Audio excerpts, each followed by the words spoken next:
There is a specific kind of person who comes home from a long day, drops their bag by the door, and walks straight past the couch to check on a raised bed in the backyard. They kneel down, brush soil away from a tiny green shoot, and exhale like they've been holding their breath all day.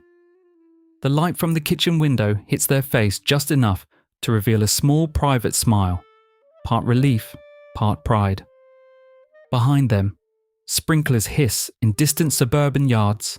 A dog barks down the street, and for a moment it feels like the whole American neighborhood is quietly revolving around this one person and their tomatoes. That moment is worth examining because gardening itself isn't really the point. The plants are real, the soil's real, the produce is real. But psychologically, gardening is a doorway to something deeper that many Americans are starving for and can't name. Across the United States, surveys suggest that roughly half of all households now garden in some form, from backyard beds to balcony herbs and indoor jungle apartments. Tens of millions of people and well over 180 million individuals.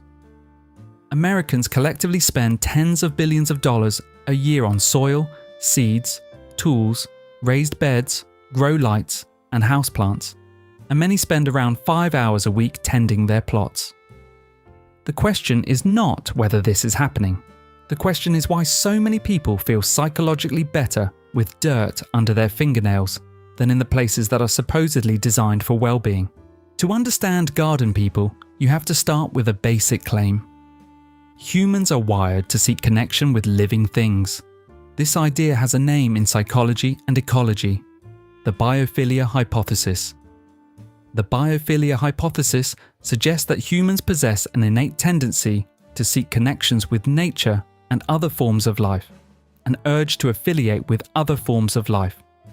As biologist Edward O. Wilson put it, in plain language, it means that part of your nervous system relaxes when you're around living things, plants, animals, landscapes, because your brain evolved in environments where attending to nature literally kept you alive.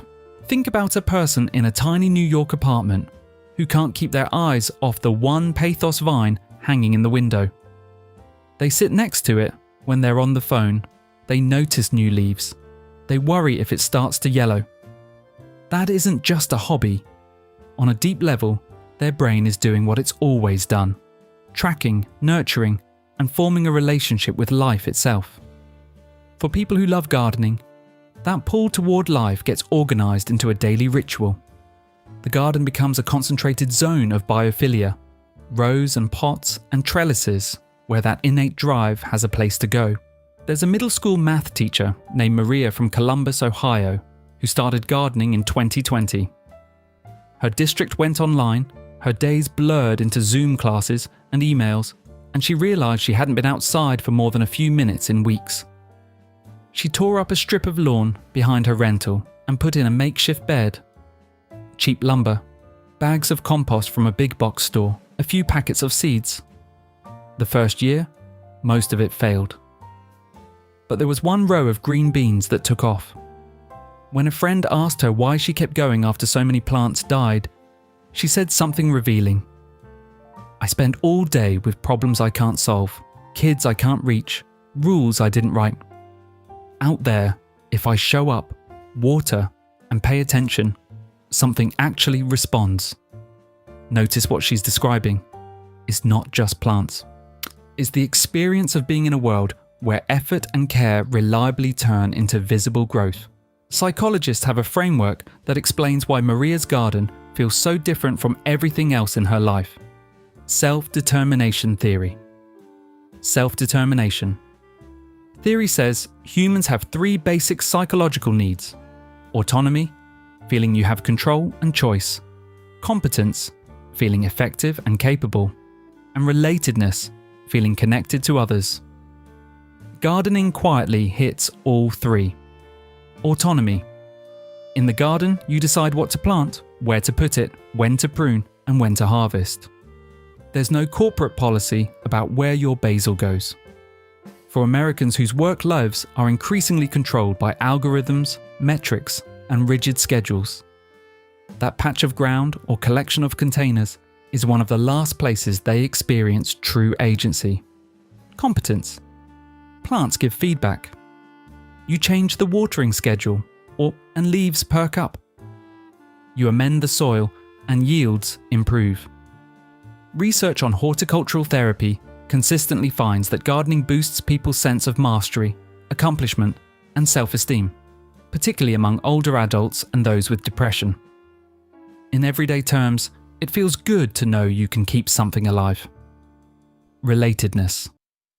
Gardeners don't just connect to plants, they connect to people through plants. Community gardening studies in the US show that tending a shared plot builds social support networks and a sense of belonging, while giving participants joy, purpose, and meaning. Seed swaps, plant trades, neighborhood garden tours. These are all small rituals that satisfy that deep need to be part of something living together.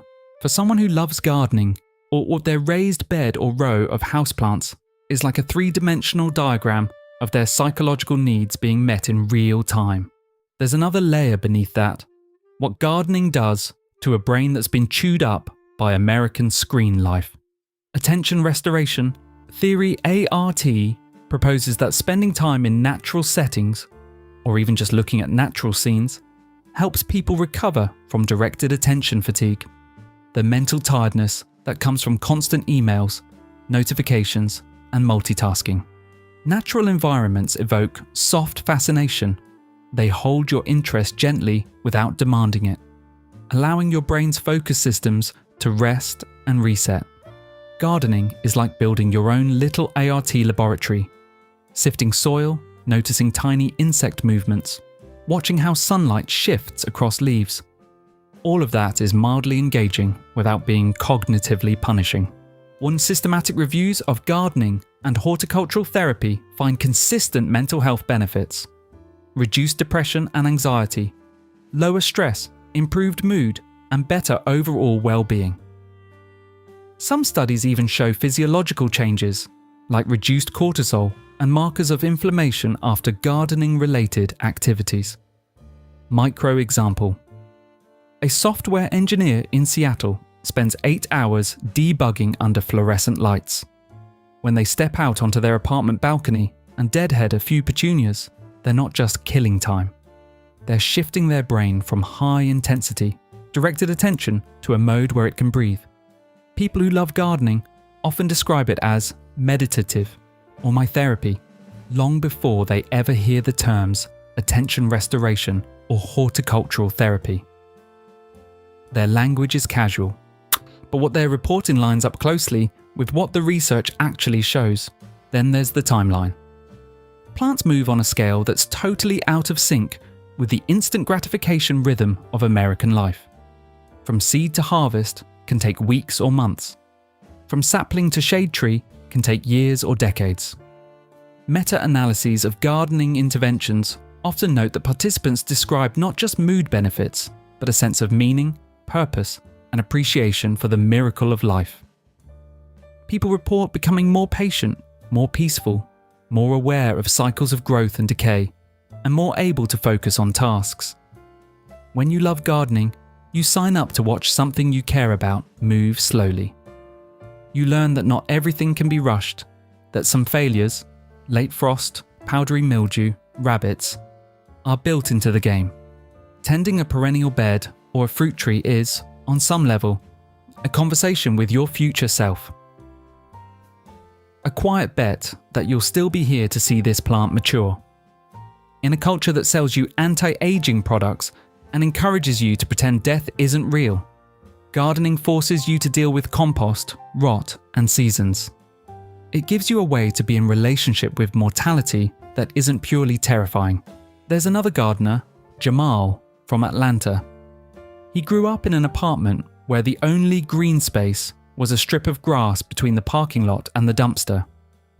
In his 30s, after buying a small house, he tore up most of the front lawn and replaced it with raised beds and pollinator-friendly flowers. When neighbours walked by, they'd stop and ask what he was growing. Older residents would share recipes, tell stories about gardens back home in the rural South. someone eventually called his yard the block's little farm. When asked why it mattered so much to him, Jamal said, "I used to feel like I just lived in a place. Now it feels like I'm in relationship with it." Psychologically, gardening's powerful because it lets people tell themselves a different story about who they are and where they live.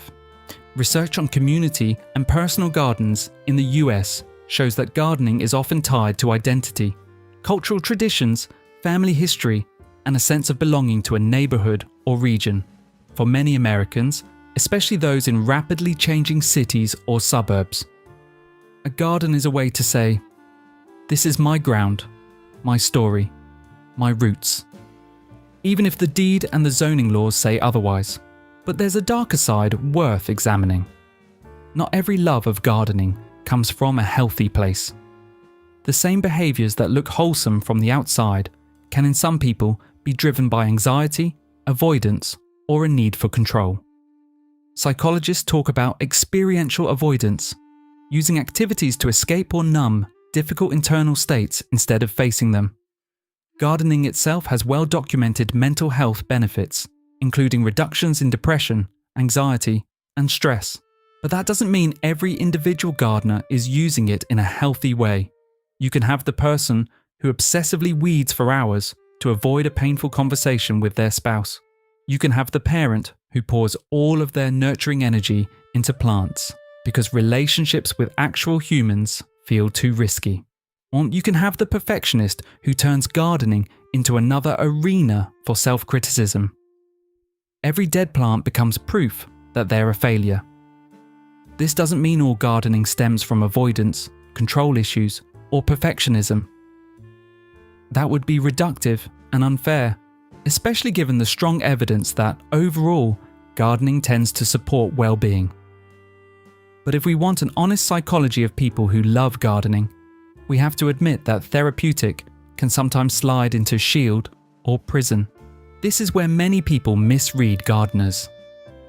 They see the neighbour with the immaculate yard and assume they're just really into aesthetics, they care too much about appearances. Or they see the house full of plants and think they're quirky, a little eccentric, but it's just decor. Underneath, something else is often operating. The neat yard might be the one place in a chaotic life where order feels possible. The jungle of houseplants might be a quiet rebellion against a childhood spent in sterile apartments. The person hand-pollinating their zucchini at 6 a.m. might not be chasing Instagram clout. They might be chasing a feeling of competence and calm that they can't get anywhere else. From the outside, you see watering cans and trellises. On the inside, what you're often looking at is someone regulating their nervous system, reclaiming autonomy, and trying to belong to a living world that feels increasingly distant. What looks like just a hobby is actually a self-built mental health intervention. What looks like fussing over plants is actually a person negotiating their relationship to time, control, and uncertainty. What looks like a pretty backyard is often a living diagram of someone's deepest psychological needs: autonomy, competence, relatedness, meaning, finally being met. Understanding people who love gardening ultimately reveals something about all human behaviour. We all need to feel that our actions matter somewhere, that effort and care produce visible change. We all need to feel connected to other people, to living systems, to a place that is more than just an address. We all need spaces where our brains can rest from constant digital demand and reconnect with the slower, or older rhythms our bodies recognise as real. The specific person who can't wait to get home and check their garden isn't fundamentally different from the person who pours themselves into music, woodworking, cooking, or running. They've just found a domain where their psychological needs line up especially well with the medium, life itself. Gardening is unique though, in how many layers it stacks at once. Its movement, sunlight, and fresh air. Its beauty, colour, and sensory richness. Its responsibility and care. Its feedback and mastery. Its connection to ancestors who grew food before supermarkets, to neighbours who ask for basil. to pollinators and soil microbes you'll never see. No wonder when researchers look at gardening and horticultural therapy, they keep finding the same pattern. Improved mood, or reduced depression and anxiety, better stress regulation, and a sense of purpose and social connection.